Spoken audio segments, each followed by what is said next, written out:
All right, Dad. How you doing? Feel all right. Feel much better than I did after the last one.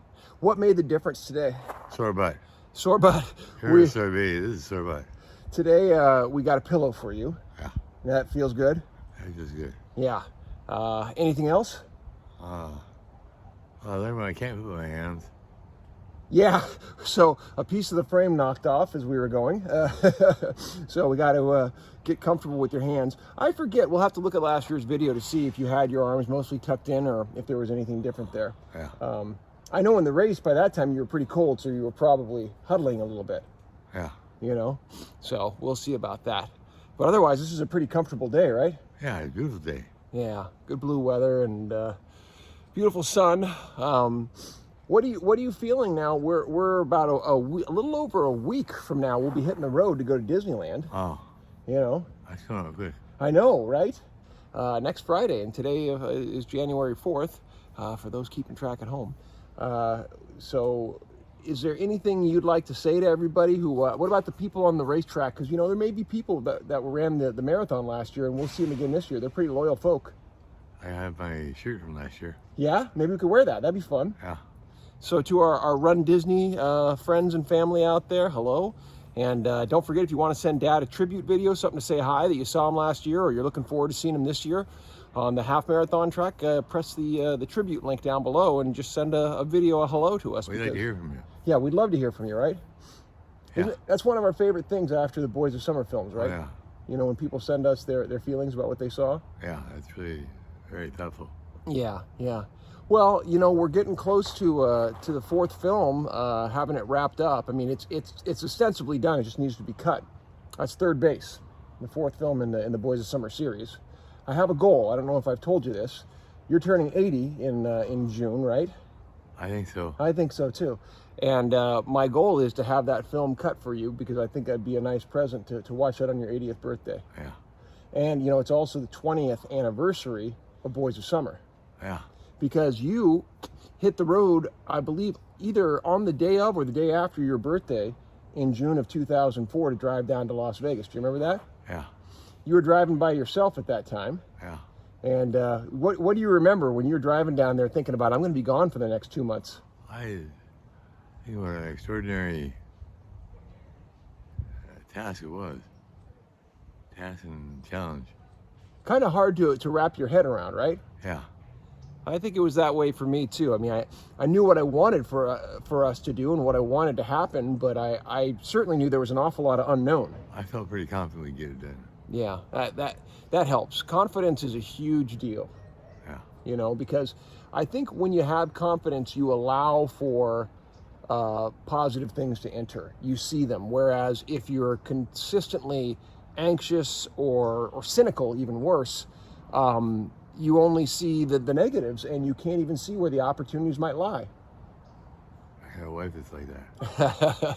We've told a few stories. I mean, in the planning, we didn't plan for, say, Rudy Rabel to contact us and say, come stay with us. Yeah, But that happened because we were open to it. And again, instead of being scared of the opportunity, we said yes to the opportunity. And it turned out he didn't kill his parents and everything was fine. yeah. I think everything's fine. But that's the kind of thing. I mean, John Trudeau is another one who, invited us into his home and, turned out to be not only a wonderful, kind man, but truly a mentor for how we faced Parkinson's the last 20 years, right? Yeah. What do you feel about that phrase, don't let the disease eat you? It seems it's taking more bites all the time. Yeah. So what can you do? I mean, does confidence, does a positive attitude, does anything help knowing that the disease is going to eat you, even if you're trying not to let it? I think you just gotta go with the flow. Go with the flow? Yeah. What do you think about, there's a lot of literature coming out now that's kind of backing up some of what we talked about before, about the importance of the right kind of diagnosis. Not only, of course, diagnosing Parkinson's correctly, but what the doctor says to you immediately about it when you get the diagnosis. What do you think about that? The information coming out now is that a number of doctors don't handle this very well. They're not emotionally intelligent, and they are clinically, perhaps brilliant, and in terms of their ability to reach the person with Parkinson's, not very skilled. Well, I've had a lot of doctors, Uh huh. and Dr. Sacha is probably the worst example. The worst example, because His lack of understanding of of what I'm going through. yeah, that's right. And how does that make you feel when he doesn't understand you? I like to feel less hopeful. Well, the other thing too is, no matter how skilled of a clinician or a physician the person is, nobody knows what your Parkinson's is like. It's individual for you. Yeah.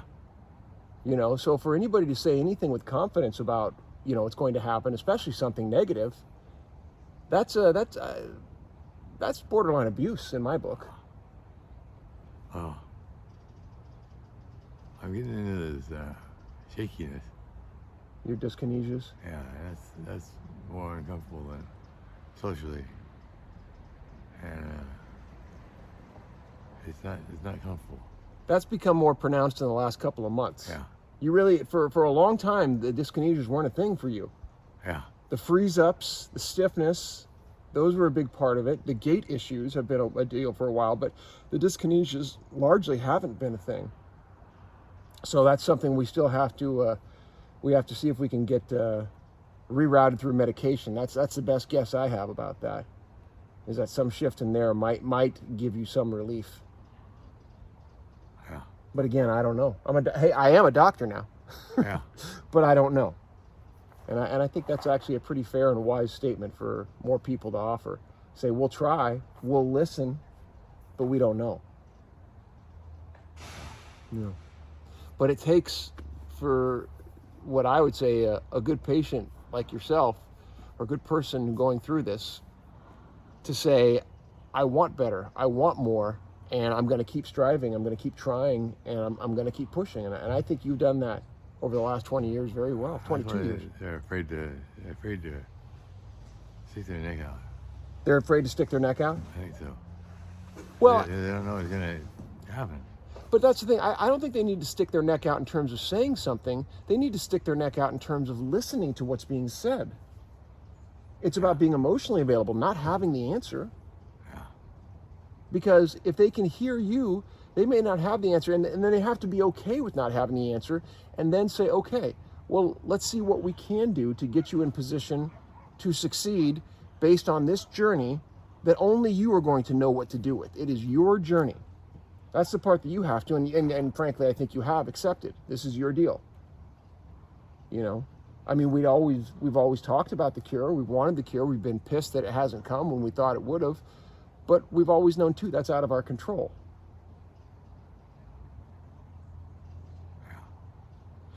There is something to that. Have you heard about the Ending Parkinson's Disease Act in Senate now? No, I read a little bit about it. So it's out there, and it has to do with banning the chemicals, right? That who knows could well have played a part in you having your Parkinson's. We're talking about paraquat, and we're talking about TCE and rotenone, and Agent Orange, of course, is banned already, but you were exposed in some degree to that probably during your service. But getting these chemicals out of society is a step to ending the prevalence, right? And what they're looking for, like any act in front of the Senate, is they're going to need stories. They're going to need people to say, they have to counteract the old story of Parkinson's, which some people have, which is, well, you lived for a long time, so it must not be that bad. And the truth is, you've lived now for 22 and a half years with this diagnosis. Would you agree with the sentiment that it's not that bad? No. Right. And that's what people need to know, right? Just because it didn't kill you within a year or two, like maybe some more acute disease, doesn't mean it's not that bad. Yeah. Well, they're not living with it, so they don't know. They're not living this. They don't know. I mean, it certainly doesn't align with what you thought for your life, at 80, looking especially at your father. He was very well thriving at 80 years old. Yeah. You can go up to age. Yeah. And shooting golf is at his age and driving around where he wanted to go. Yeah.